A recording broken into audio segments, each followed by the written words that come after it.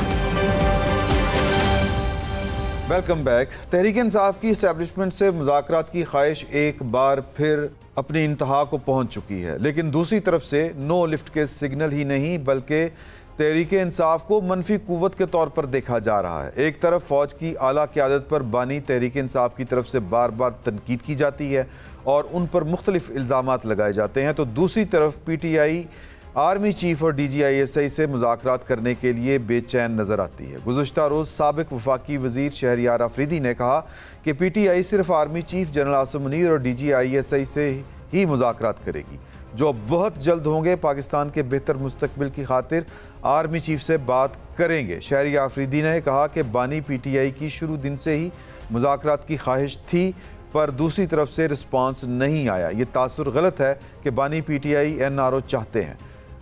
لیکن آج پھر ایک واقعہ یہ ہوا.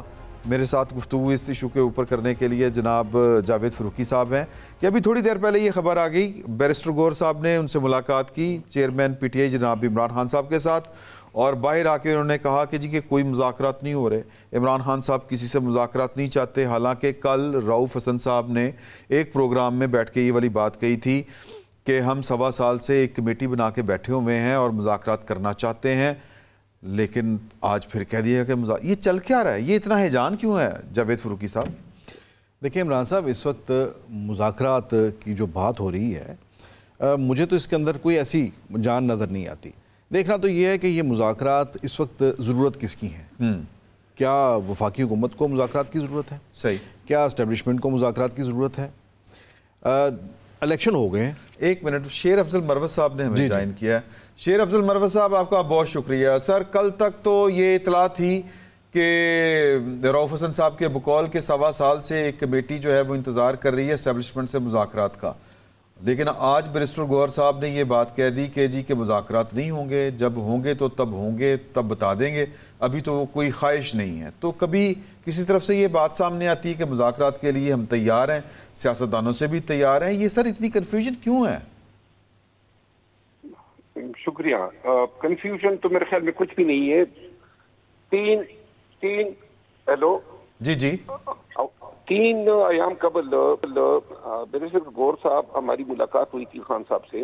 اس وقت باہر آ کے ہم نے بتایا تھا کہ کوئی مذاکرات کسی کے ساتھ نہیں ہو رہے ہیں، نہ اسٹیبلشمنٹ کے ساتھ مذاکرات بغیر یہ بتائے کہ کس چیز پہ مذاکرات ہونے ہیں. آج بھی خان صاحب سے اس ایشو پہ اسپیسیفکلی بات چیت ہوئی اور خان صاحب نے کہا پہلی بات کہ مذاکرات اگر ہونے بھی ہیں تو صرف رول آف لا کے لیے ہوں گے، جب پوری دنیا کو معلوم ہوگا کہ قانون کی حکمرانی کے لیے اور پاکستان میں حقیقی آزادی کے لیے یہ، اور جس میں ملک و قوم کا بھلا ہو. لیکن موجودہ وقت میں خان صاحب نے کہا کہ نہ کوئی مذاکرات ہم کر سکتے ہیں، کیونکہ یہ ہمیں کیا ڈیل آفر کر سکتے ہیں، مذاکرات کے نتیجے میں یہ ہمیں کیا دے سکتے ہیں. جو کچھ انہوں نے چھیننا تھا لینا تھا وہ لے گئے ہیں، اور اب کیا ہم اس لیے مذاکرات کریں خان صاحب کے الفاظ سے کہ ہم ان سے مزید معافیاں مانگ لیں. تو انہوں نے کہا کہ یہ جو آج کل پی ٹی آئی کے جو قائدین کے بیانات کے روشنی میں میڈیا پہ جو ایشوز بنے ہوئے ہیں، تو خان صاحب نے واضح الفاظ میں کہا کہ فی الوقت کوئی مذاکرات نہیں ہو رہے ہیں، نہ ہماری خواہش ہے. اگر مذاکرات ہونے ہوئے تو سب سے پہلے پوری قوم کو علم ہونا چاہیے کہ یہ آفر ہیں کہ ہم قانون کی حکمرانی چاہتے ہیں، اور جب یہ چیز واضح ہوگی تو اس کے بعد سوچا جائے گا اور دیکھا جائے گا. تو یہ بھی بات سامنے آئی تھی کہ مذاکرات جو ہے شبلی فراز صاحب کے حوالے سے بات سامنے آئی تھی کہ عمران خان صاحب تیار ہیں نہ صرف اسٹیبلشمنٹ سے مذاکرات کرنے کے لیے بلکہ گورنمنٹ سے بھی، تو آپ بالکل اس کو نگیٹ کر رہے ہیں کہ نہ صرف اسٹیبلشمنٹ بلکہ سیاسی جماعتوں کے ساتھ بھی نہیں ہوں گے اور کوئی وجہ بنتی ہی نہیں کہ مذاکرات ہوں، کوئی اس طرح کی کوئی سچویشن ہے نہیں۔ خان صاحب یہ کہہ رہے تھے نا کہ مذاکرات کس چیز پہ ہوں، کس بنیاد پہ؟ یعنی کہ مینڈیٹ چوری کیا، ہمارے ہاتھ پاؤں باندھ کے ہمیں پولنگ بوتھ بھیجا، اس کے بعد لوگوں نے ووٹ دیا، مینڈیٹ چوری ہوا، مینڈیٹ کے بعد جو ہے ضمنی الیکشن چوری ہوئے، ریزرو سیٹیں چوری ہوئی، جیلوں میں سارے پڑے ہوئے ہیں۔ تو خان صاحب بتا رہے تھے کہ اب یہی رہ گیا ہے کہ یہ کہیں کہ اب آپ معافی مانگ لیں، تو انہوں نے کہا جی کہ ساری زندگی میں جیل میں گزارنے کو تیار ہوں، یہ ایگزیکٹلی خان صاحب کے الفاظ تھے کہ ساری زندگی جیل میں جانے کو تیار ہوں لیکن سر نہیں جھکائیں گے۔ نہیں تو سر جھکانے والی اس میں بات ویسے کیا ہے سر؟ آپ سے کوئی معافی کا مطالبہ کر رہا ہے عمران خان صاحب کو؟ کیوں لگ رہا ہے کہ ان سے کوئی معافی کا مطالبہ کر رہا ہے؟ باقی تو معافی رہ جاتی ہے نا، کیا چیز دے سکتے ہیں؟ نہیں بات یہ ہو سکتی ہے کہ آپ کے لیے ان کے پاس جا سکتے ہیں۔ دیکھیں گزارش یہ ہے، اگر کوئی پاکستان کی بہتری اور سلامتی کے لیے مذاکرات کرنا چاہتا ہے تو وہ ڈکلیئر کر دیں۔ ہمارا بنیادی تقاضا ہے کہ جو بھی کوئی بھی ہمیں پیشکش کرنا چاہتا ہے یا ہمارے ساتھ بیٹھنا چاہتا ہے تو پہلے وہ اعلان کر دے کہ ملک میں قانون کی حکمرانی ہوگی اور قانون کے جو مطابق اسٹیبلشمنٹ کے ساتھ مذاکرات ہوتے ہیں وہ تو کبھی بھی اوپنلی نہیں ہوتے اور نہ ہی کبھی یہ ہم نے سنا ہے، یہ تو پھر بعد میں خبریں آتی ہیں۔ تو آپ کا مطالبہ یہ ہے کہ اسٹیبلشمنٹ آپ سے رابطہ کرے اور پھر ایجنڈا بھی دے کہ وہ آپ سے مذاکرات کرے، نہ چاہتی ہے تو ایجنڈا یہ ہوگا، یہ آپ چاہ رہے ہیں؟ ہم یہ چاہ رہے ہیں کہ پہلے حکومتوں کے جوڑ توڑ کے لیے خفیہ مذاکرات ہوتے تھے، یہ ہم نے کرنے ہوتے تھے، تو جب پیپل پارٹی نے الیکشن کے بعد حکومت کی پیشکش کی تو ہم اس وقت کر چکے ہوتے۔ مصلحتوں کے تحت کوئی مذاکرات نہیں ہوں گے، ایک ہی ایجنڈا ہے، 1 پوائنٹ ایجنڈا کہ ہر ایک ادارہ اپنے قانونی حدود میں واپس چلا جائے جو قانون میں پریسکرائب۔ بہت اچھی بات ہے، آپ نے بڑا اصولی موقف اختیار کیا عمران خان صاحب نے۔ تو کیا یہ اصولی بات آپ کے پارٹی جو کہ لیڈرز ہیں ان کو اکراس دی بورڈ یہ میسج یا پابندی نہیں لگائی جا سکتی کہ آپ اپنی مرضی کے سٹیٹمنٹس مت جاری کیا کریں، نہ کنفیوژن پیدا کیا کریں؟ کیونکہ یہ تاثر تو جاتا ہے کہ خان صاحب کسی کو کچھ کہہ دیتے ہیں، کسی کو کچھ کہہ دیتے ہیں، کسی کو کہتے ہیں کہ مذاکرات کر لیں۔ اپنی طرف سے آپ کو لگتا ہے کوئی بول سکتا ہے، اپنی مرضی کر سکتا ہے؟ رؤوف صاحب نے اپنی مرضی کی ہوگی، اپنی مرضی سے بات کہہ دی ہوگی، شبلی فراز صاحب نے بھی، یا پھر یہ کہ یہ جو تاثر ہے وہ ٹھیک ہے کہ جی کہ خان صاحب جو ہے وہ کبھی یہ پتہ کھیلتے ہیں کبھی وہ پتہ کھیلتے ہیں؟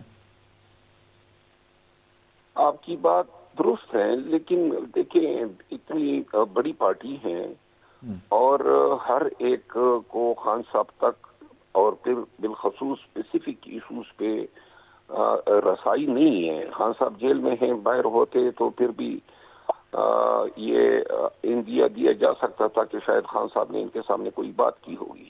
صحیح۔ لیکن موجودہ وقت میں جو قیادت کے بیانات ہیں اس کا جسٹ یہ ہیں جو آج بیرسٹر غور صاحب نے بتایا یا جو میں نے بتایا کہ خان صاحب جو ہیں فرما رہے تھے کہ ہم صرف تب ہی مذاکرات کر سکتے ہیں جب یہ اعلان ہو جائے کہ ملک کو واپس جمہور اور قانون کی حکمرانی کے تابع لانا ہے۔ جی بالکل۔ ایک آخری بات صرف، اگر یہ عمران خان صاحب کا اٹل فیصلہ ہے تو پھر تو یہ لگتا ہے کہ جب تک عدالت کوئی کسی کیس بڑے میں ان کو جو بھی سزا سنائے گی وہ اس کو مکمل کر کے ہی جیل سے باہر آئیں گے، مذاکرات کے ذریعے اپنی واپسی کا کوئی راستہ وہ نہیں نکالنے والے، ایسا ہی ہے؟ بے شک، بالکل درست کہا آپ نے۔ ہمیں کوئی رہائی جو ہے ڈیل کے تحت درکاری نہیں ہے، اور یہ خان صاحب آج ہی کہا کہ ساری عمر جیل میں گزار لوں، میں نے کسی سے ریلیف نہیں لینا ہے، جو میرا حق عدالت اور قانون کے تحت بنتا ہے میں اسی پہ اکتفا کروں گا۔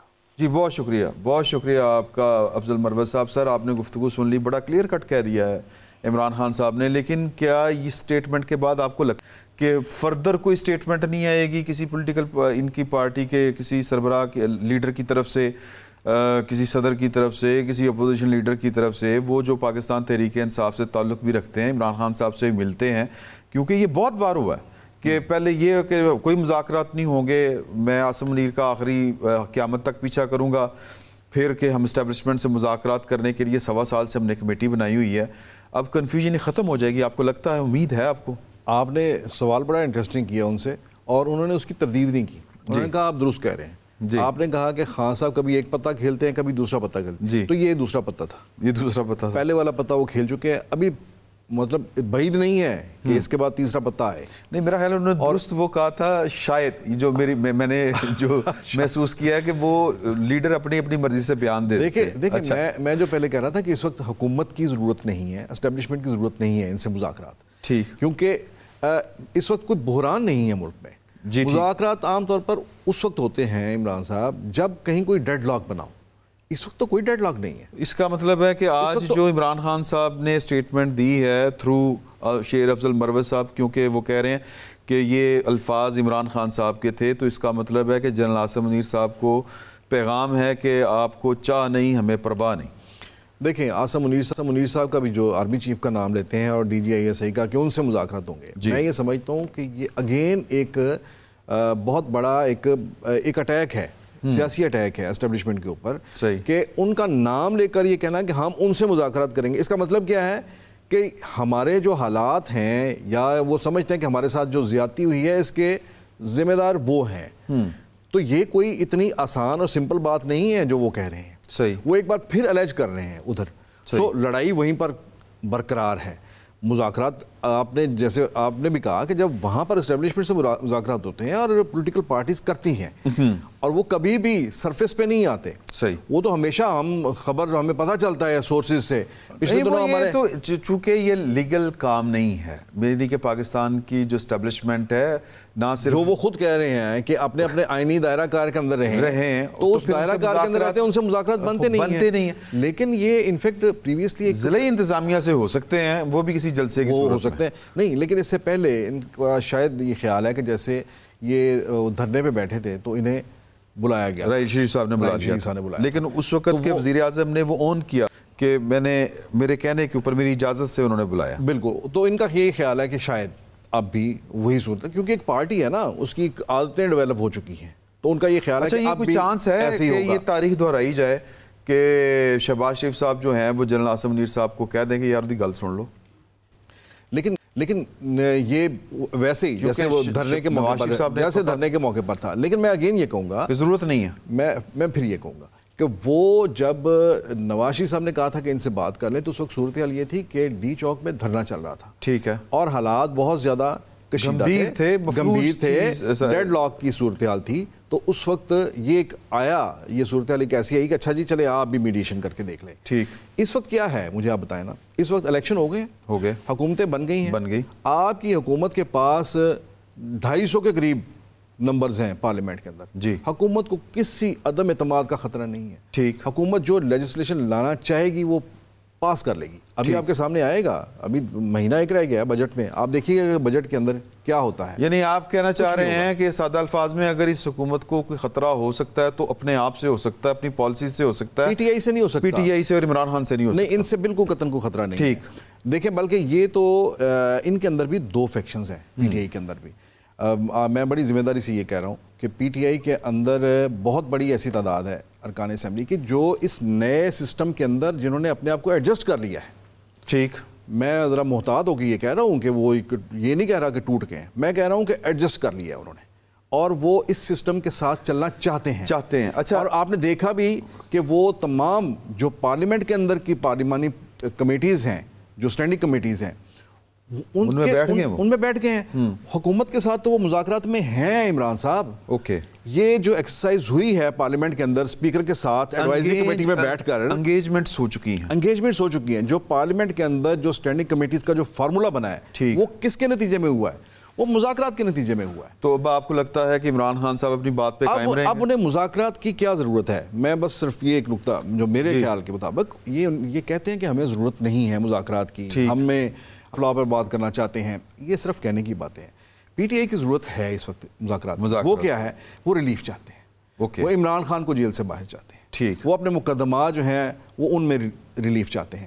یہ ساری چیزیں جو ہیں وہ کہیں نہ کہیں کوئی بات جب تک انڈرسٹینڈنگ نہ بنے ان کی تب تک یہ چیزیں نہیں مل سکتی. چلے دیکھتے ہیں کہ چیئرمین پاکستان تحریک انصاف اپنے اس بیان جو بیان افضل مروت صاحب کے ذریعے ہم تک پہنچا ہے